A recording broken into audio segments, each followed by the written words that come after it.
आज भी मैं कोई भी फैब्रिक देखूँ ना, मुझे पता चल जाएगा कि इसको एथनिक में बनाना है कि इसको वेस्टर्न में बनाना है। मेरे आज तक के वार्डरोब के जितने भी कलेक्शंस हैं, मैंने खुद नहीं डिज़ाइन किए, मैं कभी रेडीमेड नहीं लेती।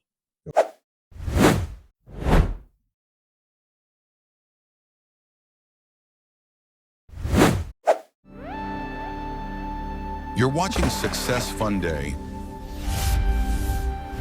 Success simplified. Fun Day amplified. In all this I can nowhere see कि आपके मन में मिसेस इंडिया बनने का ख्वाब कब जन्मा, कैसे आया, बीच में एंट्री कैसे मारी उसने? Tell us something about this या aspect of your life. Yes, yes, I will. So कैसे हुआ ना कि बचपन में एक एपिसोड आते थे, पता है आपका चालू ट्रू हुआ ट्रू। था। रात को 11:30 के बाद सारे सीरियल्स आते थे। हम सब बहनें देखती थी मम्मी के साथ। उसके बाद थी मैं। ओके। सब लोग सो गए? हाँ, सब सो गए। मैं और मेरी सिस्टर चलाते थे क्योंकि वहाँ पर सारे इंडियन फैशन डिज़ाइनर्स के रैंप शोज़ आते थे। ट्रू। मेरी एज कुछ होगी कुछ 17 16-17 साल की। तो वो देख के मुझे बड़ा अट्रैक्ट होने लगा। यार ये भी कोई चीज़ है यार। बस ये दिमाग में खुद से ही बात कर रही हूँ। किसी से मेरी सिस्टर्स को भी नहीं मालूम था। आप मानोगे नहीं कि आज भी मैं कोई भी फैब्रिक देखूँ ना, मुझे पता चल जाएगा कि इसको एथनिक में बनाना है कि इसको वेस्टर्न में बनाना है। मेरे आज तक के वार्डरोब के जितने भी कलेक्शंस हैं, मैंने खुद नहीं डिज़ाइन किए। मैं कभी रेडीमेड नहीं लेती और ओके। ना ही कभी किसी फैशन डिज़ाइनर के पास जाती हूँ। लेकिन हिम्मत नहीं हुई पापा को ये बोलने की कि मैं फैशन डिज़ाइनिंग का कोर्स कर लूँ। क्यों? उन दिनों में आर्ट्स लेना पड़ता था और उन दिनों में आर्ट्स के इतने मायने नहीं हुआ करते थे। करेक्ट। जो इंसान एमबीए नहीं करने दे रहे हैं, जो फादर फैशन डिज़ाइनिंग क्या करने बिल्कुल देंगे? बिल्कुल। True true. तो बस यही रात को सोते-सोते देख के सो जाती थी और आज जो भी कहते हैं कि अपना सबकॉन्शियस माइंड बहुत एक्टिव होता है रात को, शायद वो हो गया होगा and then at the age of 40 लेकिन लेट्स डू आवर ड्रीम। अच्छा, so you pursued this dream at the age age of of 40। 40 yes at the age of 40 I wow. Participated. मुझे वो रैंप शो आज भी वो याद था मेरे कॉन्शियस माइंड में। तो फिर मिसेस इंडिया सीधा मिसेस इंडिया के पैजेंट में मैंने पार्ट ही ले लिया।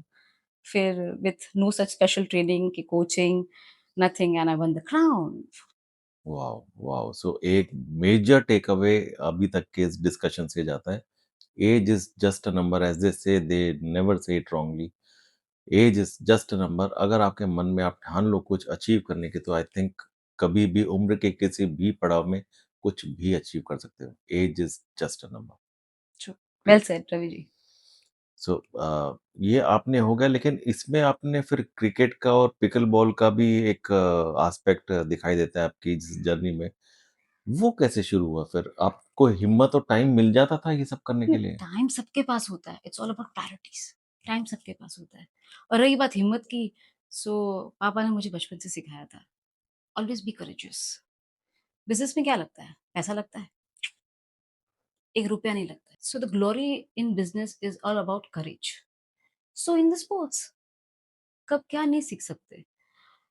स्पोर्ट्स से क्योंकि वो बचपन से मैंने आपको बताया ना कि वो एनवायरनमेंट स्पोर्टी रहा करता था, विनिंग विनिंग एनवायरनमेंट रहता था, कॉम्पिटिटिव रहता था, कजिन्स के बीच में, पापा के बीच में।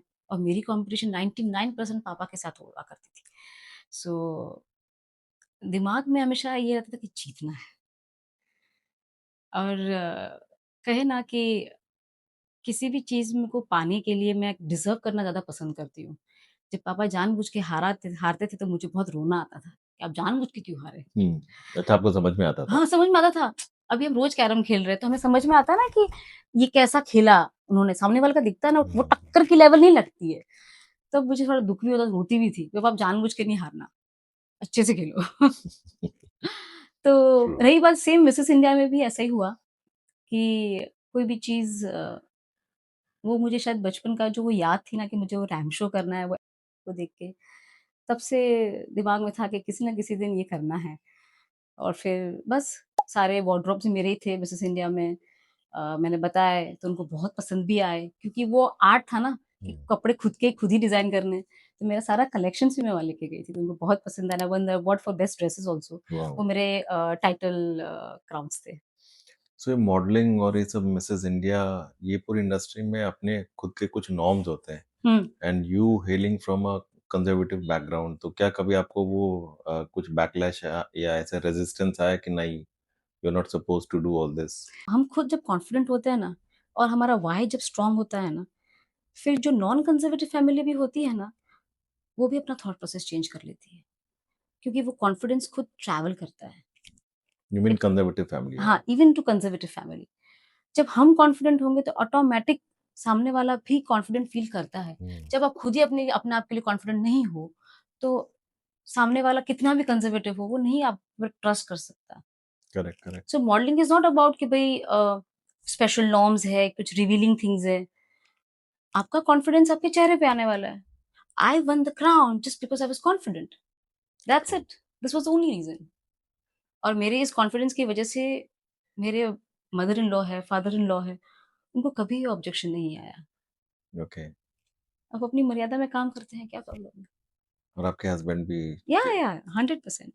जनरली आपने जैसे कहा कि माँ बनने के बाद में आपको एक इंस्पिरेशन मिली अपने बच्चे के हिसाब से, लेकिन आपने तो अपने अचीवमेंट्स के सारे झंडे ही गाड़े हैं अपने बच्चा होने के बाद में।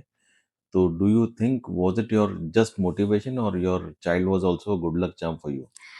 देखो मोटिवेशन की तो ऐसी बात है ना कि मदरहुड ने मुझे रीराइट किया है। ओके, अ, अंदर से खुद से एक आवाज़ आती है कि खाली बच्चा को पैदा करने से थोड़ी ना माँ बनते हैं। और जब मैंने सीएस की पढ़ाई शुरू करी थी 7 साल के बाद, मैं एक्चुअली अपना करियर नहीं बना रही थी। मैं उसके करियर को डिज़ाइन कर रही थी। और रही बात गुड लक चार्म की, देखो लक तभी साथ देता है जब आप एफर्ट डालते हो। वो लक भी बोलता है कब तू एफर्ट करे और मैं कुछ अपना काम करूँ। ट्रू। सो बिलीफ सिस्टम वैसा ही है अंदर से। वाओ! आपकी सोच काफ़ी प्रैक्टिकल है और काफ़ी ग्राउंडेड भी है। मतलब जी। कहीं पे भी ऐसा नहीं लगता कि आप खाली हवाई बातें कर रही हैं, ऐसा बिल्कुल ऐसा नहीं लगता। पूरा अपने आटे दाल का भाव देख जी, रखे हैं जी, आपकी जी, बातों से ऐसा। जी। Very nice. आपने बताया कि आप एक कंप्लायंस के काम में हैं, जिसमें आप कंपनियों को उनकी पहचान दिलाती हैं, एक बिज़नेस की जी, शुरुआत करवाती है। जी। अगर कोई कहे कि आपके लिए आपकी कोई ब्रांड बनानी हो, उसका कंप्लायंस के लिए रजिस्ट्रेशन करवाना हो और उसकी एक कोई टैगलाइन हो, वो ब्रांड क्या होगी और उसका टैगलाइन क्या होगा? अगर आपकी लाइफ़ के ऊपर कोई जी, ब्रांड बनानी हो ओके। और उसका टैगलाइन लिखनी है, तो उसका नाम क्या होगा और टैगलाइन क्या होगी उसकी? नाम तो मैं रखूँगी unstoppable structured woman. Wow! Unstoppable structured woman. Structured woman. Wow! और tagline clarity in mind, courage in action. Wow! So that is और वही छवि दिखती है। अगर मैं अपनी लाइफ़ का ऑडिट करूँ, तो उसमें वही दिख रहा है मुझे। और जो दिख रहा है उसी को वही नाम देते हैं। आप नोटिस करना ब्रांड का नाम बिज़नेस करते-करते जब गिरता है ना किसी की ब्रांड का नाम, तब वो जस्टिफ़ाई करता है। लोग बहुत सोचते हैं क्या ब्रांड का नाम रखूँ, चैटजीपीटी करेंगे, गूगल करेंगे, उसमें से आपको कोई ब्रांड नेम नहीं मिलेगा। मेरे पास बहुत ऐसे बिज़नेस ओनर्स आते हैं जो स्ट्रगल करते हैं। 5-6 नाम सोचे हैं मैडम, लेकिन पक्का सोच के बताता हूँ, वो हुँ, सोचते ही रहते हैं। और जो कभी-कभी तो ये भी लगता है मुझे कि इतने ऐसे फ़नी और यूनिक नाम भी आते हैं, तो मुझे ये लगता है कि इसको ट्रेडमार्क करें या इस ब्रांड को ट्रेडमार्क करें या ट्रेडमार्क करें उसके करेज का जिसने ये ब्रांड नेम सोचा है। हाउएवर अ, ये क्रिएटिविटी के तो कोई रूल्स नहीं होते हैं। हुँ। It's our duty to get it legally structured and legally protected. But कभी-कभी तो ये भी लगता है कि इतने हिलेरियस नाम भी आते हैं हमारे पास। कोई ऐसा एग्ज़ाम्पल जो आपके ज़हन में आ रहा हो, जो आया हो और आपको लगा हो कि यार ये क्या फ़नी नाम लेके आ गया, लेट्स चेंज इट, या फिर आपको मन में आया कि ये मैं नहीं सो कुछ व्हाट वी मज़ाक बनाना हो तो? जी, जी। सो कैसा है कि due to non disclosure agreement मैं ये बता सकती हूँ कौन-सी इंडस्ट्री से थे। तो वो कॉस्मेटिक मैन्युफैक्चरिंग कंपनी है। सो काफ़ी अच्छा कर रहे हैं अभी सारे ई-कॉमर्स प्लेटफ़ॉर्म पे उनका बहुत नाम है। तो मेरे पास आए कि मैंने ब्रांडिंग, लेबलिंग, पैकेजिंग सब कर लिया है, बस इसको भी रजिस्टर कर दो। ये पता नहीं लोगों का ये सोच उल्टा क्यों है? पहले नाम सोचो, नाम नहीं समझ में आए तो हमारे पास आओ, हम आपको 5 नाम देंगे जो रजिस्ट्रेबल होंगे, हुँ, ना कि वो नाम होंगे जो आपको पसंद आते हैं। क्योंकि आपकी पसंद को मतलब कि नहीं आपके ऑडियंस ही आपको रेज़ोनेट नहीं कर रहे हैं, तो आपकी पसंद कहाँ मायने करती है? करेक्ट। और वो रजिस्ट्रेबल होना भी ज़रूरी है। तो लाइकेबल होना ज़रूरी नहीं है, रजिस्ट्रेबल होना ज़रूरी है। सो इन दैट सिनेरियो एक नाम था मैं आया था मेरे पास, बोले कि इसको करो और लेबलिंग, पैकेजिंग सब करके आया तो हमने तो immediately within 48 hours trademark search करके हमने दे दिया ओके, और हमने बताया कि भई वो तो रजिस्ट्रेबल नहीं है। वो बोले कि पैकेजिंग का खर्चा कर दिया, डोमेन नेम ले लिया। बोले कि आप ये उल्टा कर रहे हो। पहले ये सब नाम जँचवाओ, अवेलेबिलिटी उसकी चेक करवाओ, फिर ये सब खर्चा करो। भले आप उस वक़्त रजिस्टर ना करो, कोई प्रॉब्लम नहीं है। वो तो मैं आपको फ्री दे रही हूँ। लेकिन लोग ऐसा उल्टा भी कर लेते हैं। पूरा इन्वेस्ट कर लेते हैं, सोशल मीडिया हैंडल्स बना लेते हैं। अच्छा, जी, जी, परफॉर्मेंस मार्केटिंग में भी शुरू हो जाते हैं और फिर बाद में 2-3 साल के बाद जब उनका कोई कॉम्पिटिटर आता है ना, कि मेरा नाम मतलब ऐसा है कि कोई रीयूज़ कर रहा है या कोई कॉपी कर रहा है, तब उनको क्लिक होता है, अरे यार! ट्रेडमार्क नहीं किया। तो ओके, इतना इन्वेस्टमेंट करने के बाद आपका नाम ही जब रजिस्ट्रेबल नहीं है, उसमें वो पोटेंशियल नहीं है, उसमें वो यूनिकनेस नहीं है, तो आपका बेबी है वो, बिज़नेस आपका है, आपका ब्रांड है, तो नाम तो सर्च ट्रू। करवाना ही पहले पहले पड़ता है एक्चुअली। तो बेसिकली हम ये कह सकते हैं ये एक बेसिक इनिशियल क्या बोलते हैं स्टार्टिंग स्टेपिंग स्टोन है of the business 100% to get the registration of the name done before doing anything else. Anything else. Okay, तो क्या ये कह सकते हैं कि लोगों में जो उनकी ओवर ज़ीलसनेस होती है कि ओवर एंथुसियाज़्म होता है या कि let's start the business let's कुछ स्टार्ट करना द है, बिज़नेस लेट्स कुछ कंपनी करना है। खोलो, ये करो, वो करो। हुँ, हुँ, हुँ, कोई लोग तो ऐसे भी हैं जो अपने सेविंग अकाउंट पे बिज़नेस करते हैं। हुँ, बिल्कुल भी रिकमेंडेबल नहीं है वो। क्योंकि आप जिस बिज़नेस को पहचान दे रहे हो उस पहचान उसके नाम से होती है और आपके forget about registering a companies, आप प्रोप्राइटरशिप भी करो, खुद के नाम से क्यों करना है? अपनी कंपनी का एक कंपनी का नाम दो, उसको एक खुद की एक लीगल एंटिटी, आइडेंटिटी होनी ज़रूरी है।